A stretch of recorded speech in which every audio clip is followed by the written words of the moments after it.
Halo adik-adik, Assalamualaikum warahmatullahi wabarakatuh. Ya, bertemu lagi dengan kakak ya di channel Rani Fauzi.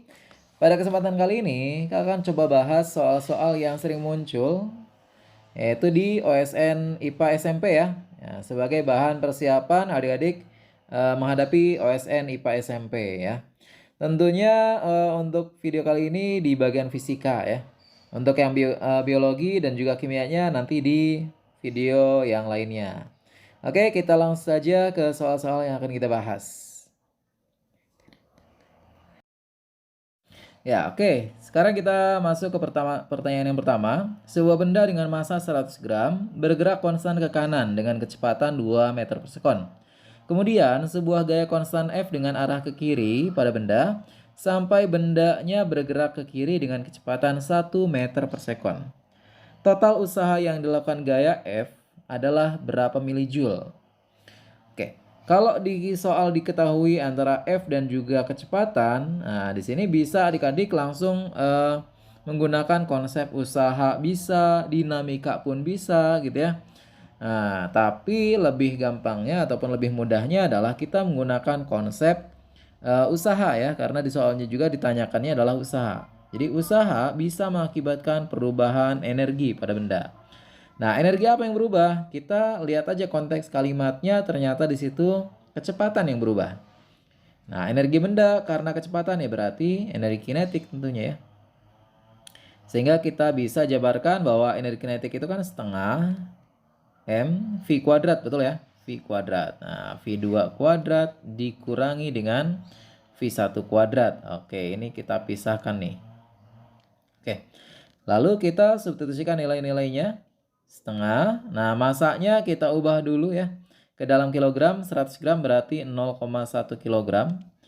V2-nya kita kuadratkan. V2 itu adalah 1 dikuadratkan. Oke, 1 dikuadratkan dikurangi dengan 2-nya dikuadratkan. Sehingga 1/2 dikali 0,1 ya berarti 0,05. Dikali dengan 1 dikuadrat kurangi dengan 2 kuadrat berarti 3 ya, minus 3.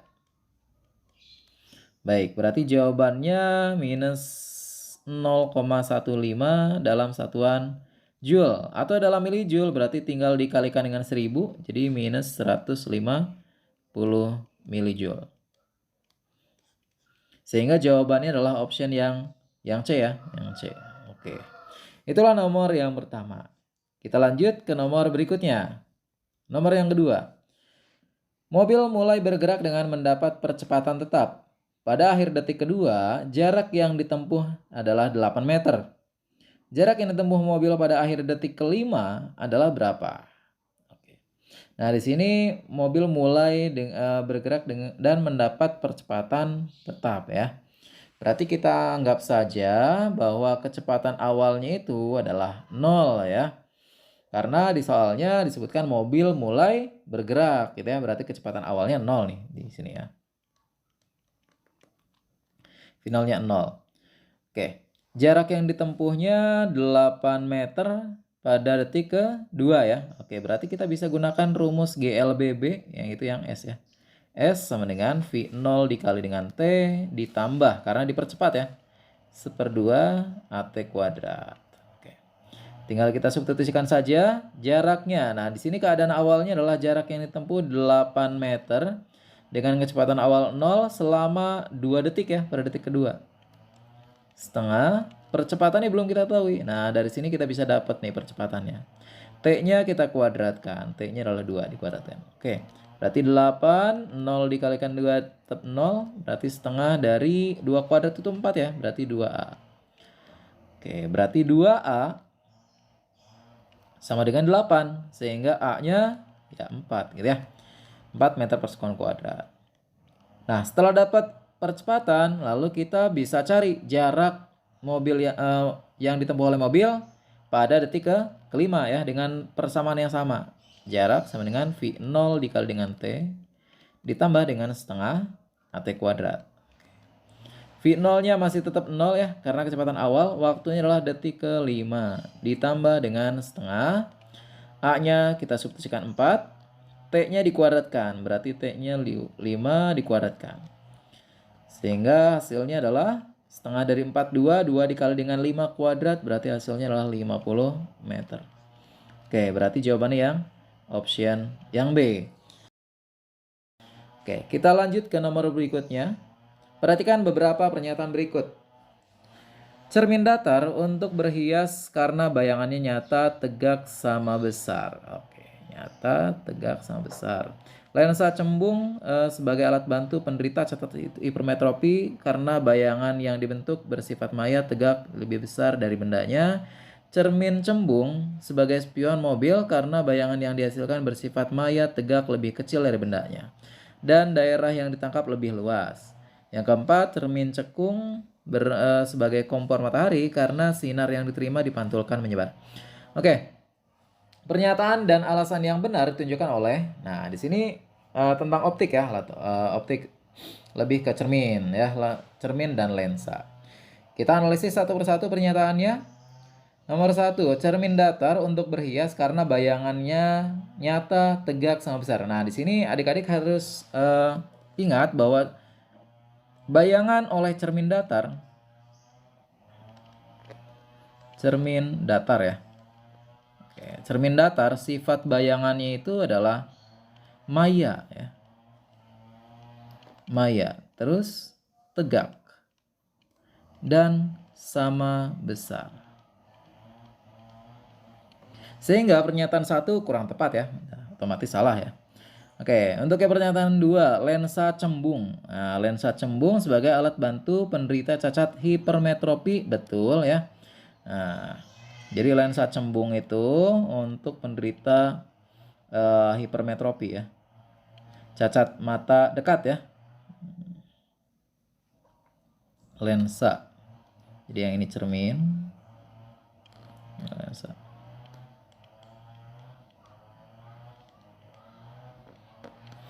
Sifat bayangannya gimana? Nah, sifat bayangan yang dibentuk oleh lensa cembung itu nyata. Ya.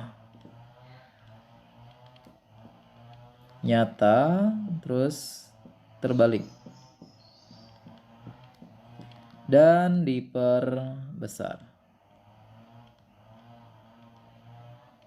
Oke, jadi lensa cembung itu beberapa ya, beberapa sifat bayangan, bisa nyata terbalik diperbesar ataupun diperkecil gitu ya. Perkecil, bisa juga maya, tegak, diperbesar. Ya.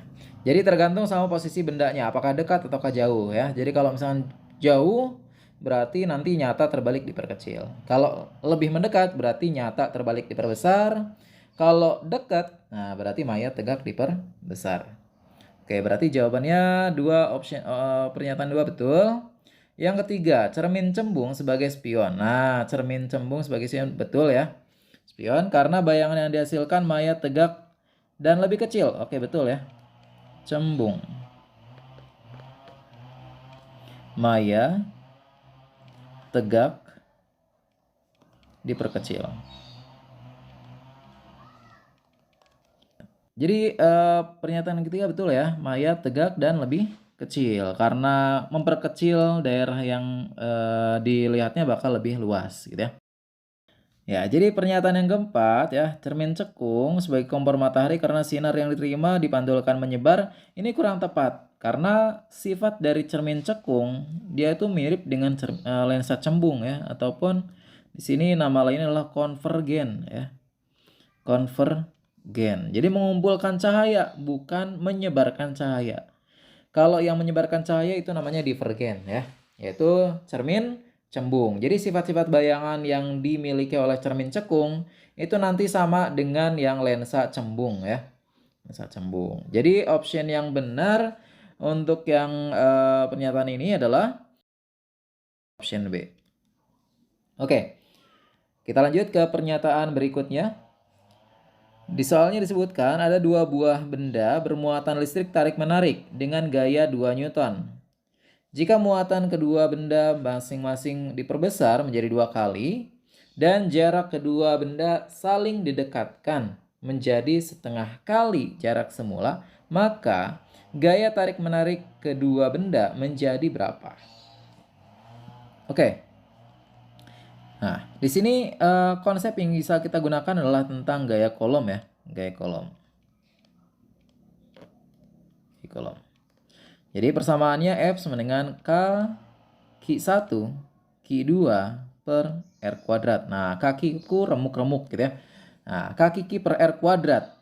Jadi K-nya itu adalah konstanta kolom. Nilainya 9 kali 10 pangkat 9 gitu ya. Lalu Q1 dan juga Q2-nya adalah muatan dan R-nya adalah jarak ya antara dua muatan. Nah, gimana caranya kalau misalkan di sini mengubah gitu ya, mengubah ataupun perbandingan gitu ya dengan yang awal dengan yang akhir. Oke, berarti kita bisa gunakan persamaan X, Y, Z gitu ya. Dengan X-nya itu adalah pengganti dari Q1. Nah, untuk Y-nya adalah sebagai Q2 dan Z-nya adalah sebagai R-nya ya. Jadi X Q1, Y-nya adalah Q2 dan Z-nya adalah R ya. Oke, kita perhatikan di sini X-nya di soalnya disebutkan muatannya menjadi, jika muatan kedua benda masing-masing diperbesar menjadi 2 kali. Oh, berarti X-nya 2. Nah, gitu ya. Sedangkan Y-nya apa? 2 juga ya, karena muatannya diperbesar menjadi 2 kali. Jadi kalau misalnya diperkecil, ya berarti tinggal disesuaikan. Apakah setengahnya, ataukah 3 kali lipatnya gitu ya. Nah, sedangkan jarak, nah jarak itu kan Z ya, R. Nah, Z-nya setengah. Sehingga nanti gayanya, nah gaya aksen, di sini kita bisa gunakan X, Y, Z. Nah, ingat R-nya punya kuadrat ya, Z kuadrat. Dikali dengan F mula-mulanya. Nah, F awalnya ya. Tinggal substitusikan, X-nya adalah 2, Y-nya adalah 2 gitu ya. Terus Z-nya adalah setengah. Nah, setengah. Dikuadratkan ya. Dikali dengan gaya mula-mula adalah 2. Oke, tinggal di matematisnya aja. 2 dikali 2 dikali 2 berarti 8. Dibagi dengan 1/4. Nah, berarti sama saja dengan 8 dikali 4 ya. Hasilnya 32 Newton. Oke. Berarti jawabannya adalah option yang D. Itu untuk nomor ini ya, pernyataan ini. Untuk pertanyaan yang selanjutnya, di soalnya disebutkan ada seorang siswa diberi tugas untuk membuat skala pada termometer batang X. Suhu es mencair ditetapkan pada setinggi 20 derajat X dan suhu air mendidih sebesar 170 derajat X. Termometer X digunakan untuk mengukur suhu air dan angka yang ditunjuk 140 derajat X.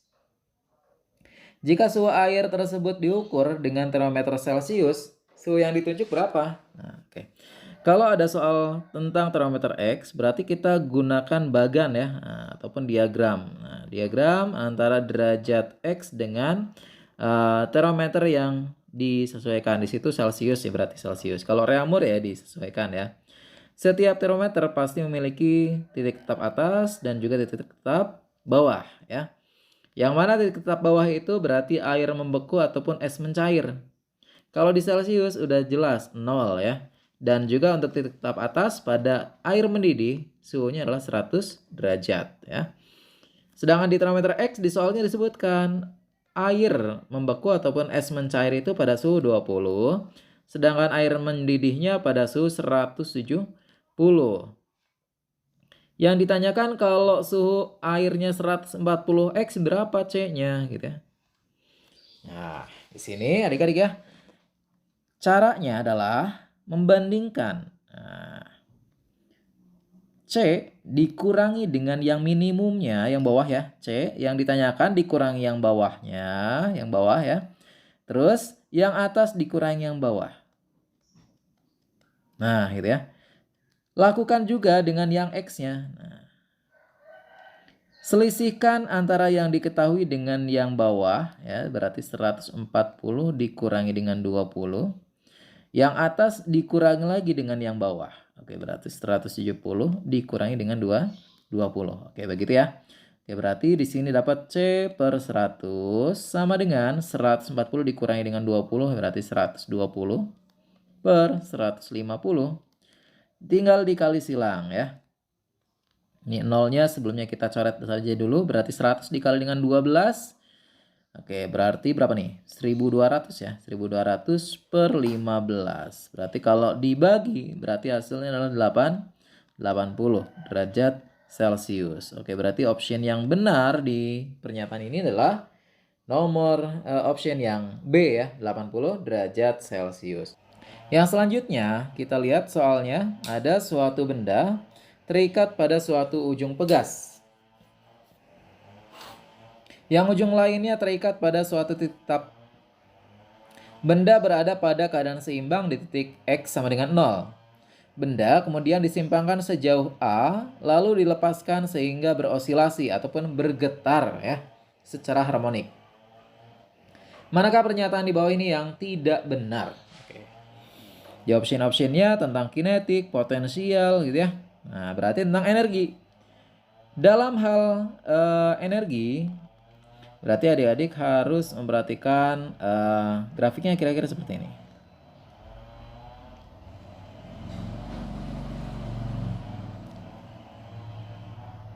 Oke, sebentar ya.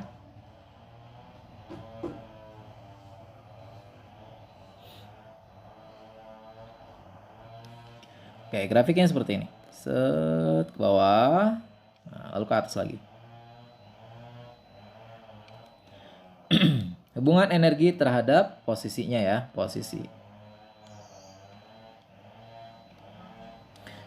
simpangannya. Nah, yang ini, yang titik 00 ini adalah namanya titik setimbang. Jadi pada saat titik setimbang gitu ya. Nah, di sini energi potensialnya minimal. Minimal. Sedangkan energi kinetiknya maksimal. Sedangkan pada titik tertinggi, nah pada saat simpangannya maksimum tuh ya, paling jauh gitu ya dari titik nolnya ataupun minus paling jauhnya, berarti di sini energi potensialnya maksimum. Sedangkan energi kinetiknya minimum. Begitupun yang sebelah kanan ya, energi potensialnya maksimum. Di sini energi kinetiknya minimum. Oke. Jadi kita tinggal sesuaikan saja dengan pernyataan yang di option-optionnya. Ketika benda berada di posisi X sama dengan A, artinya pada saat simpangannya paling jauh ya. Nah, energi potensialnya bernilai minimum. Nah, bernilai minimum enggak? Pada saat simpangannya maksimum? Tidak. Oke, berarti jawabannya adalah yang A. Oke. Dah. Karena kan yang ditanyakan adalah yang tidak benar. Berarti jawabannya yang A. Udah selesai gitu ya. Kalau misal mau di cross check option yang B apakah betul? Nah, ketika benda berada di posisi X sama dengan 0, energi kinetiknya maksimum. Oke, berarti kalau X-nya 0 berarti di titik setimbang ya. Oke, energi kinetiknya gimana? Maksimum ya. Nah, energi kinetiknya maksimum. Ketika benda berada di posisi X sama dengan min A, berarti di sebelah kiri nih, kita min A, yang ini A. Kinetiknya minimum. Kinetiknya minimum nggak? Oke, kinetiknya minimum ternyata ya. Sedangkan di option yang D, jumlah energi kinetik dan potensial selalu sama di setiap posisi. Betul ya? Nah, ada yang namanya hukum kekekalan energi mekanik ya. Jadi jumlah antara energi kinetik dan juga potensial sama dengan energi mekanik. Yang nantinya energi mekaniknya itu kekal. Kalau misalkan gaya gesekan udara bisa diabaikan ataupun faktor-faktor yang mempengaruhi getaran harmoniknya tidak disebutkan di pernyataan soalnya. Oke, jadi jawabannya adalah option yang A. Baik, nomor berikutnya ya. Pernyataan berikutnya adalah Ahmad membawa ember berkapasitas 10 liter yang terisi air sungai sebanyak setengahnya. Kalau setengahnya berarti 5 liter dong ya. Ember yang sama kemudian digunakan Budi untuk membawa pasir sebanyak 2 kg. Manakah dari pernyataan berikut yang benar? Oke. Nah, di sini tentang berat ya. Di option-optionnya berat sama volume. Nah,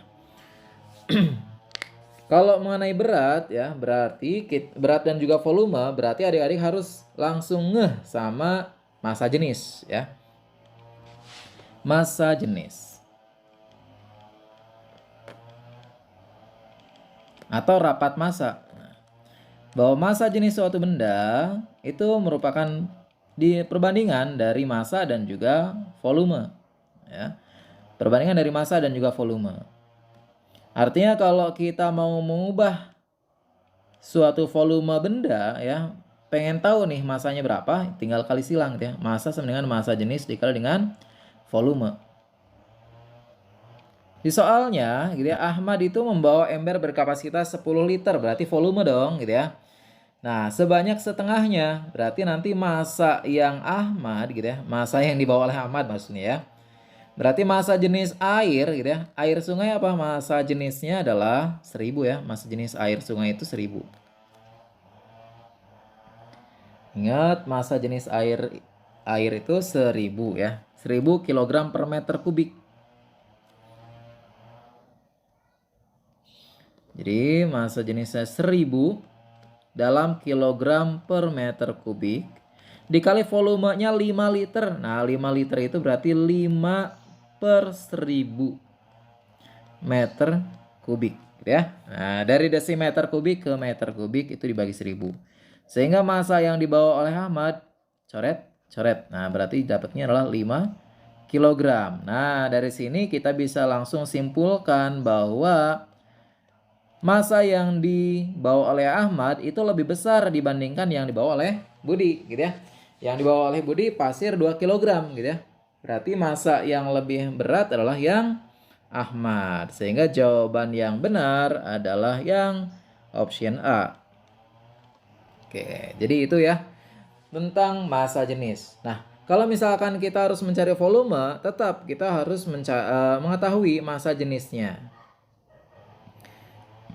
Untuk massa jenis pasir itu tidak diketahui di soalnya ya, ataupun tidak diketahui secara umum pasir massa jenisnya berapa gitu ya. Nah, tidak diketahui. Makanya di sini kita cukup berpatokan ke massanya dulu aja gitu ya. Untuk volume pasir, nah belum tentu gitu ya, lebih besar dibandingkan air. Oke. Jadi kita lihat soal berikutnya. Sebuah bola dilontarkan dari tepi sebuah sungai untuk sampai di seberang sungai. Lebar sungai itu adalah 30 meter. Ya, lebar sungai 30 meter dan percepatan gravitasi di tempat itu adalah 10 meter per sekon kuadrat. Jika bola dilontarkan dengan kecepatan 20 meter per sekon dan sudut elevasinya adalah 15 derajat, bola jatuh di mana? Oke. Jadi kira-kira gambarannya seperti ini. Ya. Misalkan sisi-sisi dari sungainya ya, yang mana jarak antar tepi sungainya adalah 30 meter ya, 30 meter. Dari kiri misalnya dilemparkan sebuah bola. Nah, ke sana ya.